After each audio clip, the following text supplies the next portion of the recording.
This is the trap that most of us are in. Most of us know what we could do to change things for the better, and we spend our time and our energy talking ourselves out of doing those things. And the other thing that I convince people of, because this is so true, it's the littlest stuff. The little things make all the difference. And I could spend hours with you explaining the science of confidence, cocoon, and explaining the science of risk, and explaining the science behind courage, and explaining habit loops and how they get encoded in your brain.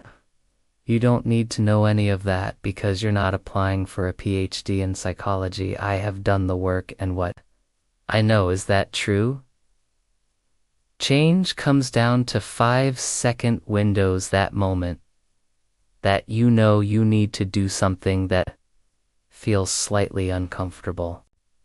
And your resignation, your excuses, your self-doubts start cranking up in your head. You gotta move, you have to move. And so what happened for me is I invented a hack, a brain hack. It's the stupidest thing in the world. And it turns out that it's actually tremendously profound and powerful at a neurological level and at a scientific and a psychological level. When I invented it, I had no clue what I had invented. And it took me about 3 years from the moment that I invented it to actually realize that, holy shit, I think I've discovered the secret to changing anything. And what was it? So I called it the 5-second rule, because I never intended to talk about it.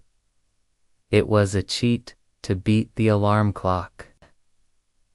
Here's how it goes. The alarm rings in the morning. Most of us don't want to get out of bed, right? But we know we should, so I would go 5, 4, 3 to 1 the moment the alarm rang. 5, 4, 3 to 1, just like NASA. What they do, they count down to launch a rocket ship, and the counting backwards kind of shut my mind off. And then suddenly at 1 I would stand up, and I would use this every single morning to get out of bed, and 9 years later, I still use it every single morning to get out of bed. I think some behavior you can learn and automate. Other stuff that you don't like doing, you're gonna always have to push yourself. That's just how it is. And I noticed 2 things as I started to use it. I noticed that window where I'd be lying in bed and I'd have the knowledge that I should get up, but in my body I wouldn't feel it, and as I in bed. And you can try this tomorrow morning. Set your alarm earlier than you normally do, and watch what happens. The alarm will go off and your mind knows that you said you would get up. Your mind has that wisdom. Your gut has that wisdom. It's holding on to it. And then it starts to kind of nudge you with a little guilt.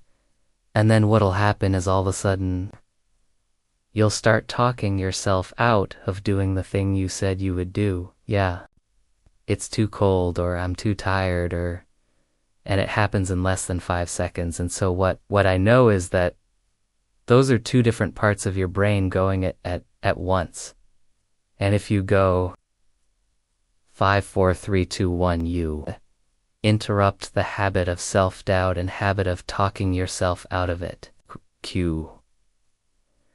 And shutting down the part of the brain that actually minimizes your power, and you awaken the part of the brain that is active and functional, is when you're trying to change. And so all you need to know to change anything is you're never gonna feel like it. You're never gonna feel ready to start that business. You're never gonna feel ready to have that hard conversation. You're never gonna feel like getting out of bed. You're never gonna feel like